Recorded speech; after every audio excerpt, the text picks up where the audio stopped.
New Zealand is a country full of little wonders.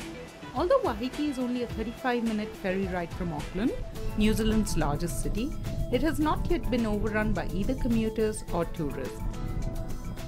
I'm on my way to Waiheke, this tropical island in terms of experience, landscape and lifestyle is another world altogether. It's full of honey, olive oil and great wines. I just can't wait to get my belly full.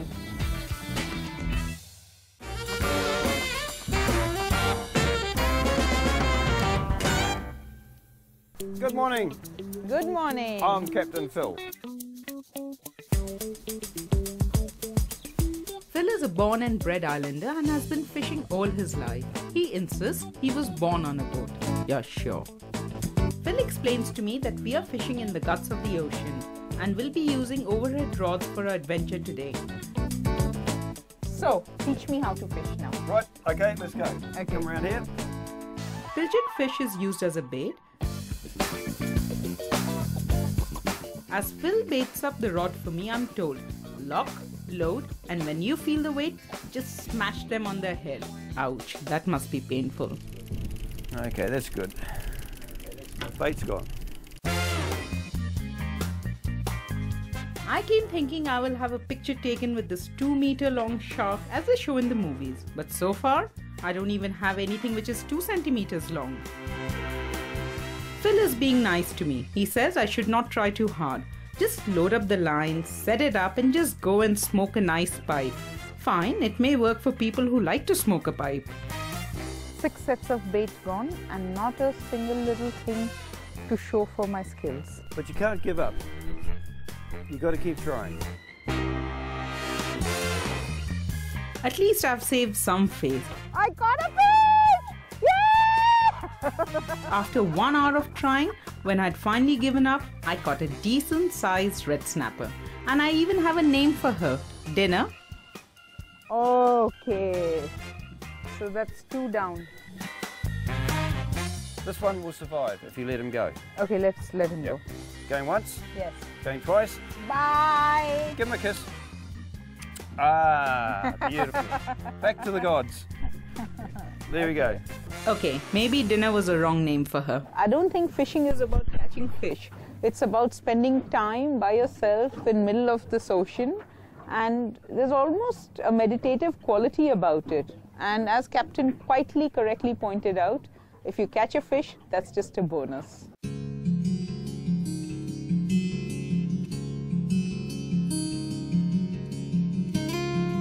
As we head back towards the island, still early in the morning, I can't think of many other places I'd rather be.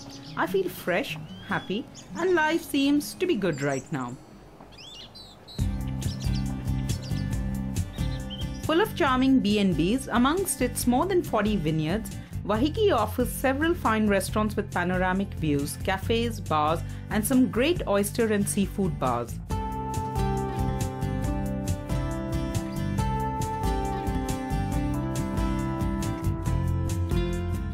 As Phil told me, every day is a good day as long as you're alive and have been out fishing. All over the island, artists, painters, potters, sculptors, weavers, jewelers open their studios for visitors. However, Waiheke so far remains determined to remain removed from big city life and retain its old world small town charm.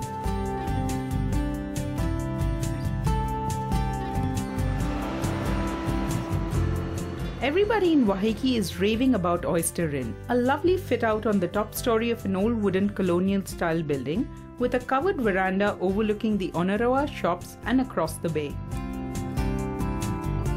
The menu is inspired by coastal classics, but the oysters here are supposed to be amazing. Fishing was fabulous, but the part that comes later, the gutting, cleaning, well, that's not my cup of tea. I'd rather be in this beautiful location, eat lots and lots of oysters, get myself drunk, and watch the world go by. The good folks at Oyster Inn have ensured that local boats catch their fish and seafood every morning, and you will find all the local varieties like mahurangi, tio point, and te mataku, all shucked and served with Bloody Mary granita, Chardonnay vinegar, and pickled onions.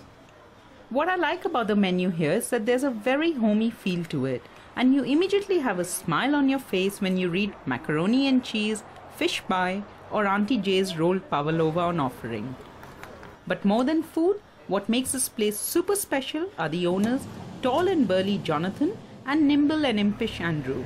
Hi, Ritu. How are you, darling? Good. I don't think you should leave the oyster in without trying our famous pavlova. You knew I was greedy and you knew I was eyeing it. I looked at the menu and I saw Auntie Jay's pavlova. Yes. And I wanted to know who is Auntie Jay. Auntie Jay is actually, there's two aunties we Yes. have. There's Joyce and there's Jenny. Yes. But they both claim ownership to the recipe, so I we know had to be these fair, aunts. so we called it Auntie Jay.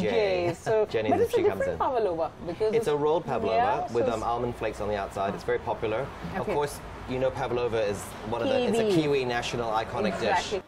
This place is heaven for oyster fiends, but even if you're not an oyster lover, you will find many delicious options. It is one of the best things I have eaten in this entire trip. Really? Yes, it really is. And these are, I mean, these your are oysters are local fabulous. Waiheke mandarins. But this is amazing. This is truly, truly, I don't care whether you call it pavlova or what you call it, but this really is one of the best desserts I've had in New Zealand all these days. Oh, thank you. And you're very new here, aren't you? Yes, we've been operating for 6 months, and it's been a great first summer for us, and we've been very busy. So I know. Are there many restaurants here in Waiheke at the moment? there's many restaurants. There's lots of vineyards as well. Yeah. There's over 30 vineyards on the island. Wonderful, making wonderful wine. And beautiful homes. I passed some of the Lots of homes. beautiful homes. I mean, because the island is so diverse in the terrain, almost every house has a nice view, Yeah. and everyone has a view of the sea almost. Yes. And Is it very expensive living in much more affordable than Auckland City. Is it? Yes. So it's a I would nice have thought the alternative other to way. people Good. to move now here. I'm 100% moving Yes, here. you're going to move here. Exactly. And we work with a lot of different local suppliers. Yes. We work with Richard Evett, who makes the honey for us. Okay. A local fisherman, Terry Gallen, catches the fish for us. Okay. And I know that you're going to go to Paderi Krishi. He makes fabulous food there. Yes? Yes, we Oh, love I'm it. looking forward to Yeah. it. I'm really looking forward to it. Good. So, give my love to Joyce. You tell her that someone came from India and nearly died of pleasure eating this pavlova. I'm definitely coming back, if for nothing else, for Auntie Jay's pavlova. One thing that keeps Waiheke very sweet is the local honey that is produced here. Richard is a beekeeper, and I was truly impressed by his spacesuit-like gear. He did ask me to join him to harvest the honey, but thankfully they found no spacesuit which was in my size. The only time I was grateful for being fat. The bees use their long tube-like tongues like straws to suck the nectar out of the flowers, and then it is stored in what is called their honey stomachs. A bee has to visit at least 1500 flowers to fill up their little tummy. Who would have thought of that? But now I will meet the queen bee herself, Sheena, Richard's wife, who's the creative genius behind the company. Am I not a lucky woman? I'm actually sitting here with the queen bee herself at Waiheke Honey Company, and I believe your husband is the beekeeper and you're the queen.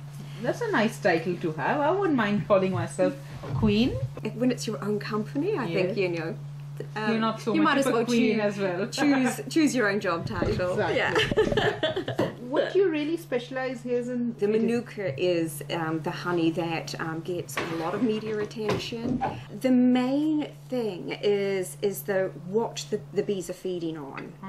Okay, so for the famous Manuka, it's actually Yes. this plant. Okay. So this is Manuka So actually. this is Manuka. So it's not the name of the bee, it's the name of the flower. It's the name of the flower. There's that saying, "You are what you eat." Yeah. Well, with honey and the honeybees, it very much is Okay. that their honey is what they're what they eating. eat. Exactly. Good for health. It's But does good it- for health. But does it taste good as well? Well, that's To me, the Manuka honey felt very earthy, strong, and quite aromatic. But obviously, I was supposed to feel some other tastes, I guess. Minty, yeah. You get a lemon. those other flavors that you taste at the back of your tongue, which I taste nothing. you taste now. I taste honey. You taste honey. Wow, it's definitely All right, honey. I failed the honey test. But I have a question. Our honey is absolutely clear. But I see all your honey, it's like more dense, very creamy. Yes. Is it how you get it? It's liquid in the hives. Yes. And the bees keep their hives a lovely 35 degrees, which So if you were to melt this, it will go back to it liquid. would go back to clear liquid. Okay, Yes. okay. They produce some amazing honey, which is great for cooking, clear your coughs, and is the easiest food to digest. But these guys here also ensuring that our vanities are intact. The beeswax is a great base for making candles, lip balms, and face cream, and the Wahiki Honey Company has a fab selection of them. There must be a reason why Cleopatra had a bath with honey and milk every day.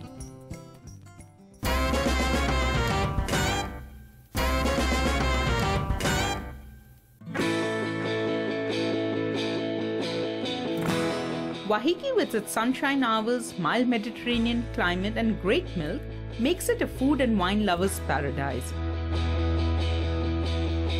The latest taste sensations are coming from the region's flourishing olive oils, sheep milk cheese, and of course, world-class wines. Today, one is spoiled with so many eating out choices, but eating in a restaurant set in a vineyard is another experience altogether. I'm heading towards Poderi Krishi, located 20 minutes from Oneroa in Avavaroa Bay, and here lies one of the finest restaurants on the island. Antonio Krishi, the chef and the patriarch of the restaurant, was born in Napoli and moved to New Zealand in the early 90s. Antonio, a visionary, has transformed the Wahiki vineyard into a place people will visit to wine, dine, and have layers of experience. They make their own wines, olive oil, cheese, and also cure their own meats. The island, with its rich soil and over 40 vineyards, not only produces some excellent wines, but as we know, any area where wine is produced, olives will do as well. Buongiorno, Antonio. Buongiorno, ciao. I'm very excited to eat caponata straight from Napoli into New Zealand. Yes. That's caponata, right? This one we actually call it melenzani al pomodoro. Okay. So this one is some zucchini alla scapece. Scapece is fried zucchini dressed again with a little vinegar, garlic and mint. Fantastic. And over here we got some pepperoni in padella. These are being braised with the black olive capers, a little of anchovies, and all in pan. And parsley. Perfect. And now on the fresh mozzarella, we have this small bocconcini. Yes. This cheese is just been done now, and so Wow. it's Fantastic. and It's even slightly warm. It's slightly warm. Yes. Yes, should be possibly. This one is what we call a stracciata. Like you see, it's a kind of almost a spaghetti of mozzarella. Yes. Fantastic. I mean, the best things for these things just to dress, that is our olive oil. So this is Italian olive oil? No, that is an olive oil we produce over here. I cannot believe it. Olive oil has inspired great cooking for thousands of years, but few understand its health value or culinary properties. Today, New Zealand olive oil has been getting great reviews worldwide, and it's not surprising since it's one of the few countries in the world who take such great pride in their produce. The oil is rich and luscious, and as I eat this fresh mozzarella drizzled with this beautiful first press olive oil, I could almost smell Italy in it. This mozzarella is fantastic. Very, very different from the mozzarella that I'm used to from Naples. But then this is actually a Kiwi mozzarella, and that's what makes it so nice. This man here, he makes his own sappa, which is a sort of a balsamic. He makes his own olive oil, he grows his own vegetables, uses Kiwi meat, Kiwi vegetables, Kiwi fresh. So it really is a perfect match made in heaven. Italian style of cooking and Kiwi ingredients. And Thanks. this is your wine, right? Yeah, you should try a glass. We do different wine. We're trying to do a full range of wine. This one is our flagship. Is in Merlot blend with Cabernet Franc. Yes. So it's kind of a super Tuscany. We like to call it super Wahiki. Okay. The reds produced by Antonio are inspired by Italian Super Tuscans, a blend of Merlot and Cabernet Franc. And this wine that he has made me taste is very approachable. Salute! Salute, grazie mille. È stato un piacere vederti. No, sicuramente. I'm in an Italian restaurant, but in New Zealand. And this man out here, He's making a Tuscan-style wine, but in Wahiki. So what am I drinking? A super Wahiki. Salute. Ancora, grazie.